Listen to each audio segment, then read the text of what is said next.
An important committee in the U.S. House of Representatives passed legislation that may impact millions of marijuana users. Recreational marijuana laws are set to go into effect in Michigan and Illinois. However, access to legal marijuana may still be a problem for the citizens of one of these states. Marijuana is a hot topic for the people of Australia and Asia.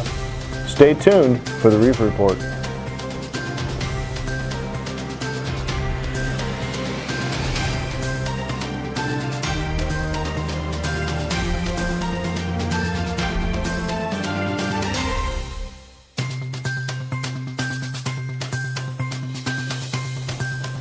On Wednesday, November 20th, the House Judiciary Committee approved a bill that will potentially remove cannabis as a Schedule I narcotic and legalize marijuana at the federal level. With a vote of 24-10, the House Judiciary Committee passed legislation, which is the first step in the process to pass a law. The bill, in its current form, removes marijuana as a Schedule I narcotic and legalizes marijuana at the federal level. Other Schedule I drugs include heroin, LSD, ecstasy, and peyote. Remarkably, drugs such as cocaine, hydromorphone, commonly known as Dilaudid, methadone, Demerol, oxycodone, which includes Oxycontin and Percocet, and fentanyl are listed as Schedule II drugs. In all, there are 5 different designations of schedules of drugs. Schedule I drugs are considered to have no medical use in the United States and are likely to place a person at high risk for developing a substance abuse disorder. Very few studies, however, assert that marijuana puts people at high risk for developing substance abuse disorders. If the bill were to pass in its current form, it would allow states to decide their own cannabis policies. Moreover, it would give the states incentives for clearing criminal records for low-level marijuana offenses. This bill would also include a 5% tax on all cannabis products and would go towards legal assistance and job training for those affected most of the transitioning of this law. Gerald Nadler, Democratic representative for the state of New York, stated earlier this month that marijuana is now a multi-billion-dollar industry. Representative Nadler goes on to state that there are people sitting in prison today for marijuana offenses.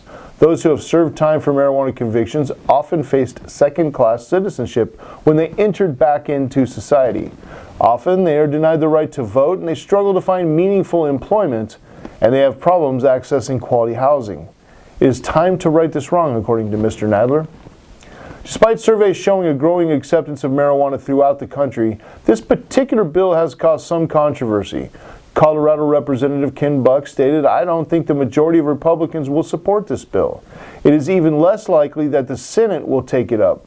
Therefore, I would suggest that we do other bills that we could get a much larger bipartisan support from." Currently, there are 11 states that have legalized the recreational use of marijuana, and many more that have legalized the medical use of marijuana. Some states, such as New York, have chosen a path to decriminalize recreational marijuana. As more of these states are making independent laws for cannabis, greater pressure is being put on the federal Congress to deschedule marijuana from its Class I status and allow for the legalization of marijuana at the state and federal level. Canada Crew News will continue to follow developments on this legislation and keep you apprised here on the Reefer Report. Now on to our next story.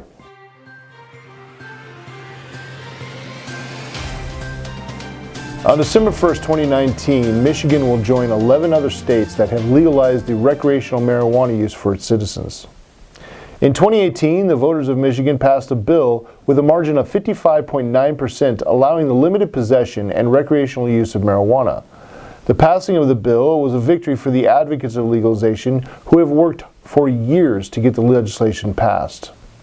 However, despite there being more than 50% of the Michigan voters approving the recreational marijuana, the law was not without its detractors. One of the most vocal opponents of the law was the NAACP, who strongly advocated against the recreational use legislation and was the primary anti-marijuana promoter in the city of Detroit. Camila Landrum, a member of the Detroit NAACP, stated that the recreational legalization bill supports the very issues that are harming our neighborhoods and killing our families. However, the legislative process was not the only impediment to the recreational industry has faced. 79% of Michigan communities refuse to let any part of the recreational marijuana industry operate within their city limits, and more than 1,300 communities will not allow the sale of recreational marijuana in their cities.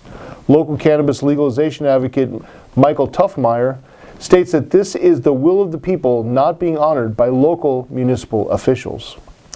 The controversy between the enactment of the state law and the local municipalities granting permits for locations to operate is going to be one that will likely end up in lawsuits and court actions. Stay tuned to Canada Crew News and the Reefer Report for further developments on this story.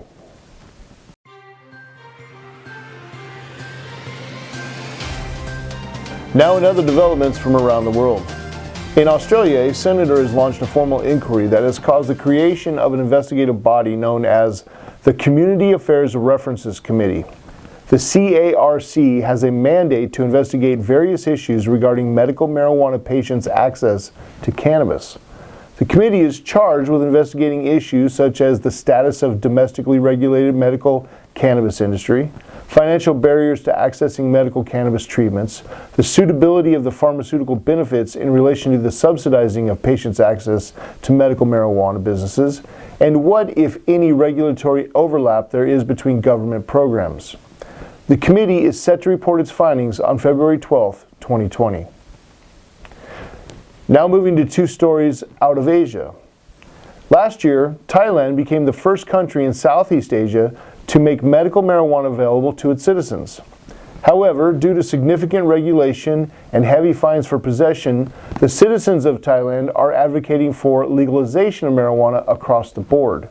Deputy Prime Minister of Thailand, Antanon Charnvirakul, stated, "We have a high confidence that marijuana will be among the major agricultural products for Thai households. We are speeding up the law changes, but there is a process to it." More on this story as it develops. In yet another story coming out of Asia, China has indicated interest in expanding marijuana cultivation for the international market. Currently, China criminalizes marijuana cultivation, possession, and consumption. However, industrial hemp has been a cash crop in China for centuries. Due to the recent federal deregulation of CBD and China's enormous industrial hemp manufacturing, the country is poised to control a major share of the CBD market. As more countries decriminalize and legalize the medical and recreational use of marijuana, China may expand its production to meet the demand. Thank you very much. I'm John Fabricius from Canada Crew News. This has been the Reefer Report. Remember, you can find this content and much, much more across all social media platforms and on our website, CanadaCrew.com. Thank you for joining us. Remember, it's not just cannabis, it's culture. We'll see you next time.